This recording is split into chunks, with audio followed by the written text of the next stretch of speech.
Bismillahirrahmanirrahim. Wa yahrumu dan haram bil hadathi dengan sebab tidak punya wudu atau berhadas.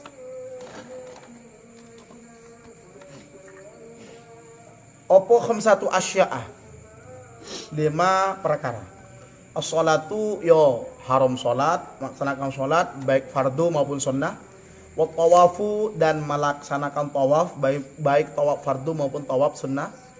Wa khutbatul jum'ati haram juga orang yang tidak punya wudu, orang yang berhadas melakukan dan melaksanakan khutbah Jumat. Wa masul mushafi dan menyentuh mushaf. Wa hamluhu begitu pula membawa illa ayakuna kecuali apabila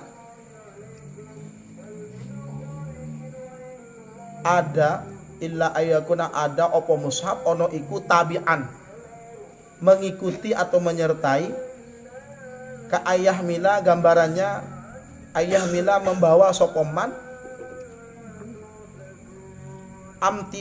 amtiatan eng barang fiha kang ikut tetap eng daleme amtiah barang opo mushafun atau utawi mushaf wa qasada dan bermaksud sopoman hamlal amtiati eng membawa barang fala yahrumu maka tidak haram opo hamlu mushaf hina idzin sesuai dengan kondisi yang seperti itu. Paham insyaallah ya? Insyaallah. Bismillahirrahmanirrahim. Wa syurutul wudu'i dan utawi syarat-syarat wudu iku samaniyatun. Ada 8. Al-islamu ya Islam, wa tamyizu dan mumayyiz, wa adamul munafi dan tidak ada perkara yang menghalangi atau tidak sahkan. Tidak ada perkara yang menghalangi terhadap kesahan gitu. Kesahan wudu. Min nahwi haidin seperti atau seumpama orang yang haid wa masih zakarin dan orang yang menyentuh zakar. Jelas toh? Orang kalau masih kondisi nyentuh zakar tidak memiliki penghalang ngambil wudu ya tidak bisa. Karena ada sesuatu yang menghalangi sahnya wudu. Wan naqa'u dan suci amma dari perkara. Naqo bisa diartikan suci, bisa diartikan bersih atau terhindar. Amma dari perkara yamna'u yang dapat menghalangi opo ma wusulal ma'i eng sampainya air ilal basyarati ke kulit. Wa alla yakuna dan hendaknya tidak ada alal udwi pada anggota wudu. Wa alla yakuna dan hendaknya tidak ada iku alal udwi atas anggota wudu opo ma perkara yughayyiru yang dapat merubah opo ma al ma'aeng toyo air. Tidak ada pada anggota wudu itu kan muka, tangan, kaki, ya kan? Tidak ada sesuatu yang mana sesuatu itu dapat merubah air yang nanti akan digunakan atau akan menyentuh anggota itu. Tidak ada yang dapat merubah air. Wa ma'rifatu kaifiyatil wudu dan mengetahui cara-cara berwudu. Wa alla yaqtaqida dan hendaknya tidak meyakini sopoman fardhon eng perkara fardu min furudihi dari fardu-fardunya wudu, tidak meyakini sunatan eng suatu kesunahan. Jangan sampai meyakini bahwa membasuh muka itu jangan sampai diyakini kalau itu sunnah saja.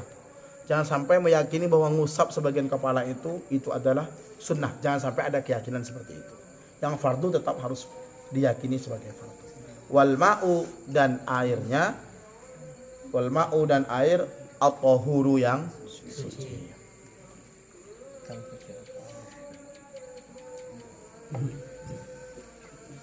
Wa yazidu dan sebagai tambahan wa yazidu dan tambahan apa wudu daimil hadas, wuduknya orang yang selalu dan senantiasa berhadas, bishtirati dukhulil waktu, dengan disyaratkan masuknya waktu. Kalau ada orang yang beseran kan misalnya kan, orang yang beser kencing terus walaupun dikit-dikit. Nah ini dia masuk ke ini, ke daimul hadas. Maka bagi yang daimul hadas syaratnya tidak hanya yang tadi-tadi itu. Ini juga syaratnya. Apa itu? Wuduknya harus dukhulul waktu. Masuk waktu dulu baru dia ngambil air wudu. Wa taqdimil istinja'i, dan mendahulukan istinja, wal muwalati, dan terus menerus. Kalau orang dalam kondisi biasa itu kan wuduknya boleh mualah itu jadi hukum sunnah. Mualah itu jadi hukum sunnah kalau orang yang normal. Tapi bagi orang yang ada daimul hadas, ya kan, mualah itu jadi keharusan bagi dia. Tak bisa dia cuci muka di sini, nanti cuci tangannya di 1 kilo lagi ke sana misalnya. Tak bisa, karena dia ada daimul hadas. Jadi satu keharusan kontinu itu. Tapi bagi orang yang normal kayak kita, ngambil wudhu, cuci mukanya di sini, nanti cuci tangannya di pondok Al-Ittihad misalnya. Cuci kakinya di pondok Ustadz Madani misalnya. Jadi kalau orang normal ya tidak apa-apa, karena mualah bagi dia sebatas sunnah hukumnya secara fiqhiyah. Tapi bagi orang yang daimul hadas lain hukumnya. Wa hadhil madhkuratu, dan adapun utawi yang disebutkan iku syurutun, syarat-syarat, hal aidan juga lil ghusli, bagi mandi. Syarat-syarat yang disebutkan tadi itu juga syarat untuk mandi juga berlaku. Illa annahu yasihu, kecuali annahu saat temani sya'an ku yasihu sah,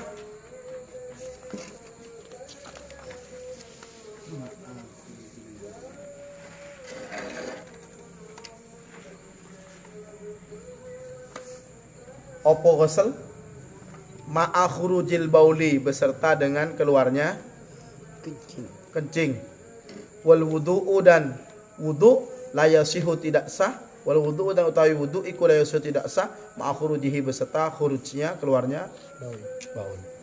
Orang mandi janabah, ya kan, orang mandi janabah saat mandi sambil kencing gitu, saat mandi sambil kencing, maka ya sah-sah saja mandinya. Tapi bagi orang yang berwudu kok sambil kencing sambil wudu, tidak bisa. Praktek wudu kok sambil kencing, tidak bisa. Karena ada apa tadi? Adanya al-munafi, kan, ada sesuatu yang menjadikan terhalang dia untuk sah.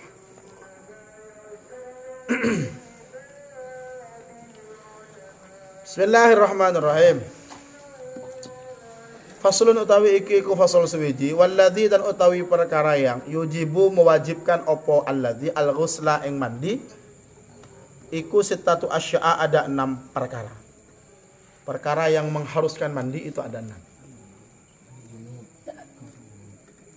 Pertama, ilajul hasyafati. Ilajul hasyafati, tenggelamnya hasyafah. Fil farji, ke dalam kemaluan wanita. Hasyafah itu bang, kalau ini misalnya apa namanya, meriam, jadi ujung meriamnya itu maksudnya, ujung meriam itu, helmnya itu namanya hasyafah. Sebatas hasyafahnya saja yang tenggelam, maka itu yang wajibkan mandi. Paham? Sudah masuk kepada batasan ia harus wajib mandi. Wa khurujul maniyyi, dan keluar mani. Wal mautu, dan tumpas, meninggal, mati, ini wajib mandi. Wa hadhihi salah satu, dan utawi perkara ini salah satu yo yang 3 iku mustarikatun, berlaku bainar rijali wan nisa'i, baik bagi laki-laki maupun wanita. Karena wanita juga dalam program ilajul hasyafah fil farji ya ikut serta. Kemudian khurujul mani juga, ya perempuan juga khurujul mani, maut juga perempuan maut. Jadi 3 perkara ini mustarikah bainar rijal wan nisa. Wa inqita'ul haidhi, dan selesainya darah haid, terputusnya darah haid, selesainya haid. Wan nifasi, dan selesainya nifas.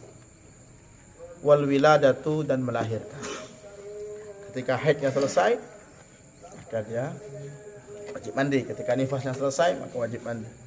Melahirkan juga mengharuskan mandi. Bismillahirrahmanirrahim. Wa furuduhu, dan utawi fardunya mandi iku isnani, cuma ada dua. An-niyatu, yo niat.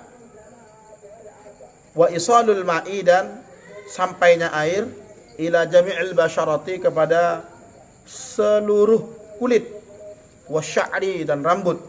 Wa in kasufa, walaupun apa kasufa itu? Tebal.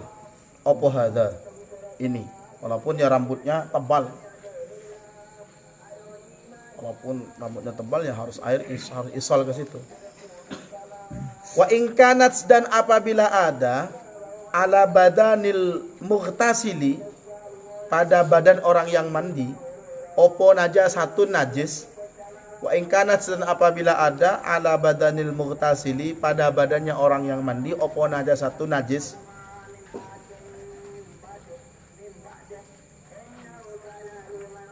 La takfihi, maka tidak cukup hi engman itu opo ghuslatun wahidatun, satu kali guyuran, satu kali siraman. Tidak cukup satu kali, atau di situ kita jadikan naat. Yang tidak cukup satu kali guyuran anin najasati, dari najis tersebut,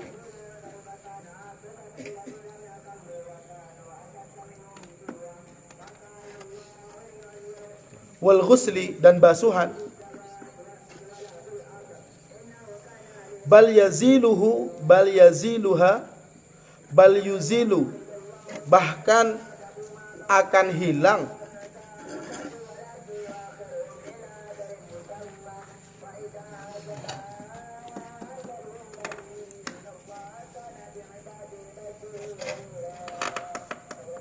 bal yuzilu, bahkan menghilangkan sopo al-mughtasil ha ing najis.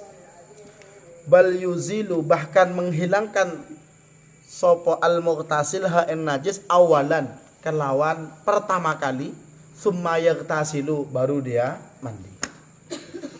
Kalau pada badan orang yang akan mandi junub tersebut terdapat najis, misalnya pertempurannya itu ada di semak belukar, kemudian karena asiknya bertempur sehingga tidak mempertimbangkan dan tidak memperhatikan adanya kotoran kerbau di situ. Ya kan? Wah, teh kerbau bang. Wah, bantai tak wah nanti mandi begitu. Aku ber. Otomatis yang mana najis tersebut tidak akan cukup dengan satu kali guyuran. Oh, di sebadan kan? Sebadan misalnya. Satu kali guyuran itu tidak bakal cukup. La takfihi ghuslatun wahidatun anin najasah wal ghusl. Satu kali guyuran, satu kali basuhan tidak cukup. Maka langkahnya adalah bal yuziluha awalan thumma yaghtasilu. Hilangkan dulu semua najisnya baru mandi. Itu kalau bagi orang yang mau mandi junub sementara pada badannya terdapat najis yang tidak akan hilang dengan cuma satu kali guyuran atau dengan satu kali basuhan.